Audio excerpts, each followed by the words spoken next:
सभी को राधे राधे, जय माता दी। कैसे हैं आप लोग? आशा करती हूँ कि माता अन्नपूर्णा और भगवान शिव की कृपा से आप सभी स्वस्थ होंगे, अच्छे होंगे। इसी के साथ आज हम सुनेंगे माता अन्नपूर्णा की कहानी। तो आइए मन में भगवान शंकर और माता अन्नपूर्णा का ध्यान करते हुए आगे की कहानी सुनते हैं। एक समय की बात है कि काशी निवासी धनंजय की पत्नी का नाम सुलक्षणा था। उसे अन्य सब सुख तो प्राप्त थे, केवल निर्धनता ही उसके दुख का एक कारण था। यह दुख उसे हर समय सताता रहता था। एक दिन सुलक्षणा पति से बोली, स्वामी आप कुछ कार्य क्यों नहीं करते जिससे घर चल सके? इस प्रकार कब तक चलेगा? आप बैठे रहते हैं। सुलक्षणा की बात धनंजय के मन में बैठ गई और वह उसी दिन से विश्वनाथ शंकर जी को प्रसन्न करने के लिए चला गया। कहने लगा, हे दया निधि देव विश्वेश्वर, मुझे पूजा पाठ कुछ नहीं आता, केवल आपके भरोसे बैठा हूँ। इतनी विनती करके वह 2-3 दिन तक वहीं भूखा प्यासा बैठा रहा। यह देखकर भगवान शंकर ने उसके कान में अन्नपूर्णा अन्नपूर्णा अन्नपूर्णा इस प्रकार 3 बार कहा। यह कौन है, क्या कह गए? इस सोच में धनंजय पड़ गया, क्योंकि अन्नपूर्णा का नाम धनंजय ने पहली बार सुना था। धनंजय मंदिर से आते ब्राह्मणों को देखकर पूछने लगा कि पंडित जी, यह अन्नपूर्णा कौन है? ब्राह्मण ने कहा कि तू कई दिनों से अन्न छोड़कर बैठा है, तो तुझे हर जगह अन्न की ही बात सूझती है। घर जाकर भोजन ग्रहण कर। धनंजय घर आया, अपनी स्त्री से सारी बात कही। उसकी स्त्री बोली कि हे नाथ, चिंता मत करो, स्वयं शंकर जी ने तुम्हें यह बीज मंत्र दिया है, वह स्वयं ही इसका खुलासा करेंगे। आप फिर जाकर उनकी आराधना करो। धनंजय फिर जैसे का तैसा पूजा में बैठ गया। रात्रि में शंकर जी ने आज्ञा दी और कहा कि तू पूर्व दिशा की ओर चला जा। वहाँ माता अन्नपूर्णा का जाप करता हुआ रास्ते में चला जाता, पेड़ों से फल खाता, झरनों का पानी पीता। इस प्रकार कितने ही दिन तक चलता गया।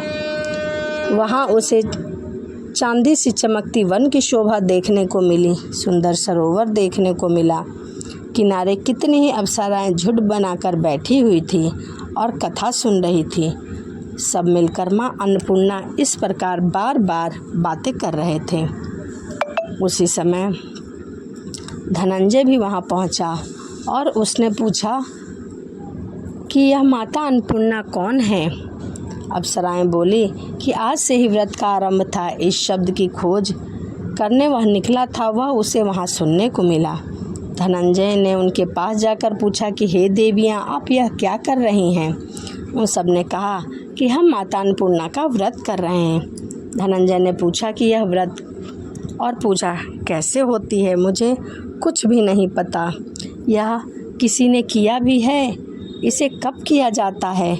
कैसे व्रत है और क्या विधि है? मुझे विस्तार में बताओ। वह कहने लगे कि इस प्रकार व्रत को सब कोई कर सकते हैं। 21 दिन तक 21 गांठों का सूत लेना चाहिए। 21 दिन यदि न बने तो एक दिन उपवास करे। यह भी न बने तो केवल कथा सुनकर प्रसाद ले। निराहार रहकर कथा कहें। कथा सुनने वाला कोई न मिले तो पीपल के पत्तों पर सुपारी या धृत कुमारी रखकर वृक्ष के सामने ही दीपक को साक्षी मानकर सूर्य, गाय, तुलसी या महादेव को बिना कथा सुनाए मुख में दाना न डाले। यदि भूल से कुछ पड़ भी जाए तो 1 दिवस फिर उपवास करे। व्रत के दिन क्रोध ना करे, झूठ ना बोले। धनंजय बोला, इस व्रत के करने से क्या होता है? वह अप्सराएं कहने लगी कि इस व्रत को करने से अंधे को नेत्र मिलता है, लूले को हाथ मिलता है, निर्धन को धन मिलता है, बांझी को पुत्र मिलता है, मूर्ख को विद्या मिलती है। जो जिस कामना से इस व्रत की इच्छा करता है, माता अन्नपूर्णा उसकी सभी इच्छा पूर्ण करती हैं। यह कहने लगा कि बहन, मेरे पास भी धन नहीं है, विद्या नहीं है, कुछ भी नहीं है। मैं बहुत दुखी ब्राह्मण हूँ, मुझे भी एक सूत दे दो। तभी अप्सराओं ने कहा कि हाँ भैया, ले तेरा भी कल्याण हो, तुझे अवश्य दूंगी, ले इस व्रत को तू भी कर ले। धनंजय ने व्रत किया, व्रत पूरा हुआ। तभी सरोवर में से 21 खंड की स्वर्ण सीढ़ियाँ हीरा मोती जड़ी हुई प्रकट हुई। धनंजय अन्नपूर्णा अन्नपूर्णा कहता हुआ चला गया। इस प्रकार कितनी ही सीढ़ियाँ उतर गया। क्या देखता है वहाँ कि उसे करोड़ों सूर्य के प्रकाश मान अन्नपूर्णा का मंदिर है। उसके सामने स्वर्ण सिंहासन पर माता अन्नपूर्णा विराज है। सामने भिक्षा मांगते भगवान शिव भी खड़े हैं। देव कन्याएं चवर डुला रही हैं और कितने ही हथियार बंधे वहाँ पहरा दे रहे हैं।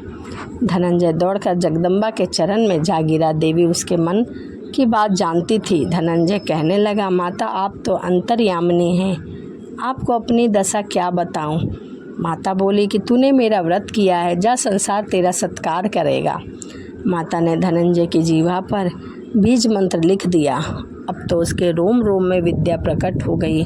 इतने में क्या देखता है कि वह काशी विश्वनाथ मंदिर में खड़ा है। माँ का वरदान ले धनंजय घर आया। सुलक्षणा से सारी बात कही। माता की कृपा से उसके घर में संपत्ति उमड़ने लगी।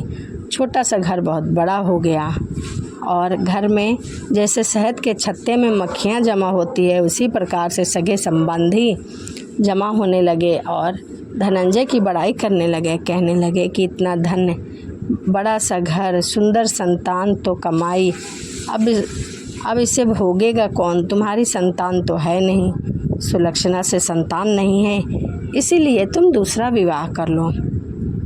धनंजय को दूसरा विवाह करना पड़ा और सती सुलक्षणा को सौत का दुख भोगना पड़ा।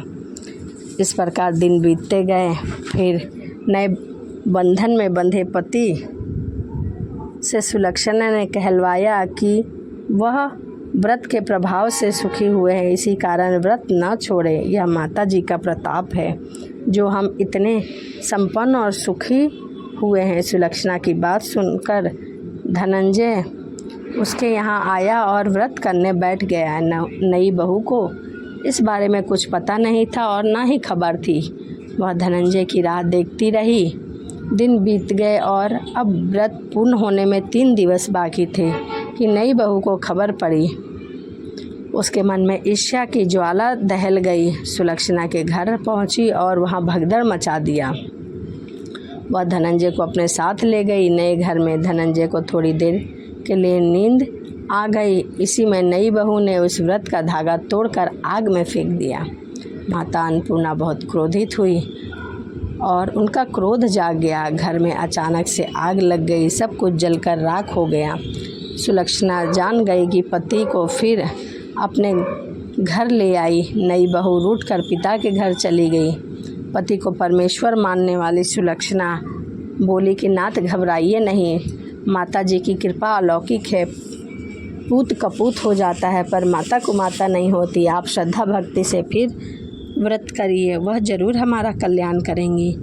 धनंजय फिर माता के पीछे पड़ गया। फिर वही सरोवर सीढ़ी प्रकट हुई। मां अन्नपूर्णा कहकर वह उसमें उतरा। वहाँ माता के चरणों में जाकर रुदन करने लगा। माता प्रसन्न हो गई और बोली, यह मेरी स्वर्ण की मूर्ति ले, इसकी पूजा करना, तू सदैव सुखी रहेगा, यह मेरा आशीर्वाद है। तेरी पत्नी सुलक्षणा ने श्रद्धा से मेरा व्रत किया है, मैंने उसे पुत्र रत्न की प्राप्ति दी है। धनंजय की आंखें खोली तो खुद को काशी विश्वनाथ मंदिर में पाया और वहाँ से फिर उसी प्रकार घर को आया। सुलक्षणा के इधर दिन चढ़े हुए थे। महीना पूर्ण होने पर उसे एक सुंदर पुत्र की प्राप्ति हुई। गांव में आश्चर्य की लहर दौड़ उठी। इस प्रकार उसी गांव में निसंतान बैठे सेठ के भी पुत्र नहीं हो रहा था। उसने माता अन्नपूर्णा का मंदिर बनवाया दिया। इससे माता अन्नपूर्णा को धूमधाम से उसमें पधारा गया, यज्ञ किया गया। धनंजय को मंदिर के आचार्य के पद पर नियुक्त कर दिया गया। जीविका के लिए मंदिर की दान दक्षिणा से ही उसका कार्य हो जाता था और बहुत ही सुंदर भवन था। धनंजय स्त्री पुत्र सहित वहाँ रहने लगे। माताजी की चढ़ावे में भरपूर आमदनी होने लगी। उधर नई बहू के पिता के घर डाका पड़ गया, सब कुछ लूट गया। वह भीख मांगकर पेट भरने लगे। सुलक्षणा ने सुना तो उसे भी यहाँ बुला लिया, अलग घर में रख लिया और उनके अन्य वस्त्र का प्रबंध कर दिया। धनंजय, सुलक्षणा और उसका पुत्र माता जी की कृपा से आनंद से रहने लगे।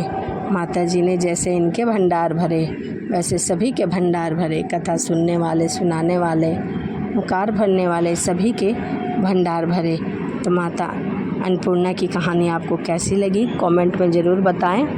तो चलिए इसी के साथ वीडियो को यहीं समाप्त करते हैं और आपसे मिलते हैं अब अगली वीडियो में। सभी को राधे राधे। जय श्रीमन नारायण। हरे कृष्णा।